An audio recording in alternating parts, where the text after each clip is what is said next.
Hello everyone and welcome back to my YouTube channel. I hope you guys are having a wonderful day. Before we start, please hit the subscribe button and give this video a thumbs up. John Finnegan to make a pledge. This pledge will be to be the father that Kelly Spencer needs. Meanwhile, Liam Spencer reacts to learning he has an inoperable brain excrescence. Steffy Forrester Finnegan to be distraught. Steffy just learned that her son's father is dying from an inoperable brain excrescence. In addition to that, Steffy decided to be the one to break the news to Liam. Steffy just wouldn't be distraught for herself or indeed Liam but for the son they partake, Kelly. Finn left to give Steffy and Liam some sequestration to talk. When Finn comes back, he might find Liam gone formerly. Finn does make a pledge, which is presumably to Steffy. The good croaker will assure Steffy that he'll be the father that Kelly needs. Of course, that might come off a bit asleep. Still, that's what the sanction spoilers state, so that must be what he says. Liam will fight. One would anticipate Liam to be determined to find a treatment or cure. Still, the exercise clip suggests that Liam actually fights the prognostic. Just like Steffy, Liam is in complete unbelief about the brain excrescence. Is it possible that this could be a misdiagnosis? Perhaps his reviews got mixed up with someone differently. Another possibility is that there was a shadow on the checkup, and there's no factual mass there.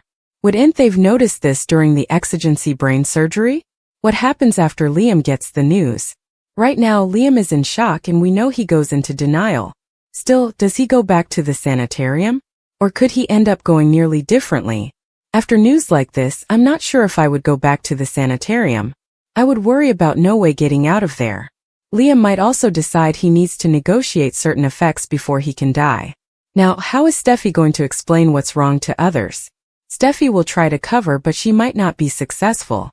Still, Taylor Hayes, Eric Forrester, or indeed Brooke Logan start asking too numerous questions. Will Steffy really be suitable to continue keeping Liam's secret? If Rich Forrester. In the sanitarium, Steffy shouts as Liam flatlines. Grace Buckingham hollers that they need to stop the bleed in his brain and orders an oar to be fixed. Steffy pleads with Liam to wake up.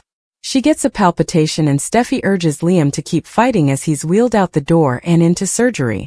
At Forrester, Brooke argues that the preemption was Carter's idea and he inked the papers. Rich says the difference is that he took responsibility and Hope didn't. Brooke thinks her son deserves an alternate chance. Carter walks in and Rich tells him they're agitating Hope. Brooke says they went too far. Rich argues that he didn't go too far. He doesn't want someone there he can't trust. Brooke smothers that Hope's being held to a different standard her line should bear and stated. Isn't that right? Carter doesn't want to beget presently swells, but he reminds Rich he gave him his word that Hope wouldn't be removed from the company. Rich points out that he knows what he did was wrong, Hope doesn't. That's a problem. They go over Hope not speaking to Carter. Rich thinks that might be a good thing. She'll move on and get another job, but it's not going to be there. Rich warns Brooke not to defend her son around there after what happened. At Il Giardino, Hope tells Deacon she's glad she came, she was feeling alone. He says she's not alone in grievances about Rich and Steffy deforming her over. Carter's treason has to soak. Hope admits she still loves him. Deacon's stunned to hear that she walked by on him kissing Daphne Rose. He rants that Carter vended her out and left her in the dust. Carter is your Joe. Until also she can lean on him. Hope says it's nice knowing she has one parent in her corner. Cleric is sure better days are coming. She hopes he's right, and lets him know she may take him up on his offer of a room if effects get worse at her mama's. Cleric vows Steffy. Ridge and Carter wouldn't get down with this. At the Precipice house, Kelly goes on to Finn about how agitated she's to attend the daddy-slash-son cotillion with Liam. Finn lets her know he's happy to be her stepdad, but she and Beth are Liam's pride and joy. He'll always be there for her.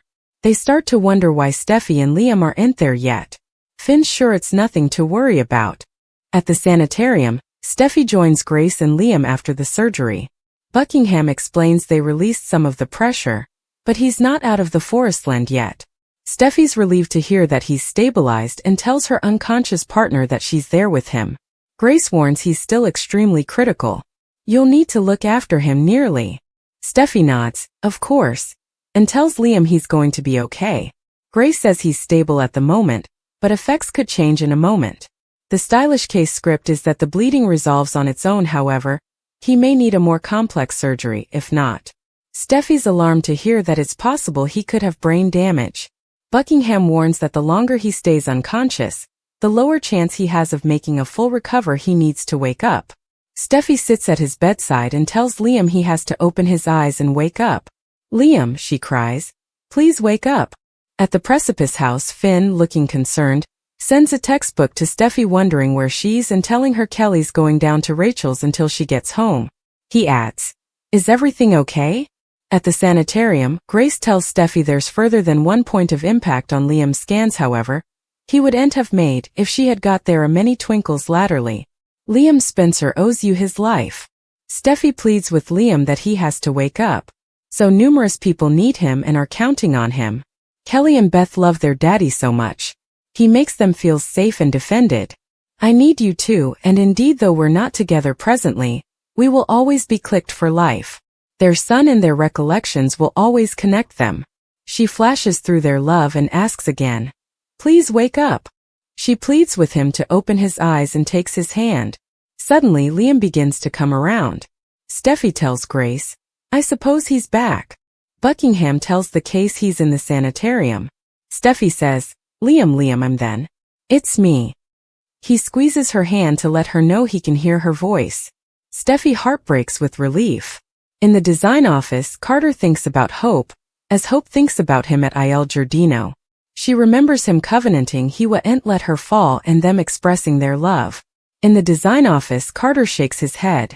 Suddenly, the door opens and Deacon walks in. Carter, you meddled with my son. That was a bad move. Veritably bad." Steffy sits at Liam's bedside asking if he remembers her chancing him at Bill's house. She asks what happened before he hit the ground. Liam flashes back to his argument with Bill about both Bill and how he wanted to quit the company. In real time, Liam says he quit Spencer Publications because of Luna. Steffy realizes it's because Bill got Luna out of captivity. Liam says his conduct put Steffy and Kelly in peril. She understands Bill's conduct put them in peril, but can't believe he relatively his father's company. Liam flashes back yet again to Bill going after his son about venturing Hope and Steffy, and his children. Bill walks out as Liam passes out and hits his head. In real time, Liam says, "My pater." And Steffy thinks Bill did this to him. Luna asks Sheila if she thinks it's possible she could have a relationship with Finn. Sheila says anything is possible. They're living proof anything is possible as they're free after the horrible effects they did. She asks Luna if she believes in fate as she believes she was meant to be where she's right now as her grandmother. They both earn a life with Finn. Luna thanks her and says although she has done terrible effects it doesn't make her a terrible person. Luna thanks her for being the only person in her corner, but Sheila makes citation of Bill. Luna says she and Bill have a strange connection grounded on their springtime. That being said, he demurred her out and she has nowhere to go. Sheila says she always has nearly to go as long as she's around. Hope and Brooke are at the Logan manse. Brooke tells her son to hang in and give the situation time. She promises to ask Ridge to make effects more. Hope can't imagine Ridge will ever do anything to help her out. Brooke counters that Steffy respects Ridge's opinion and Hope doesn't. She's also getting veritably tired of postponing to Ridge in all ways.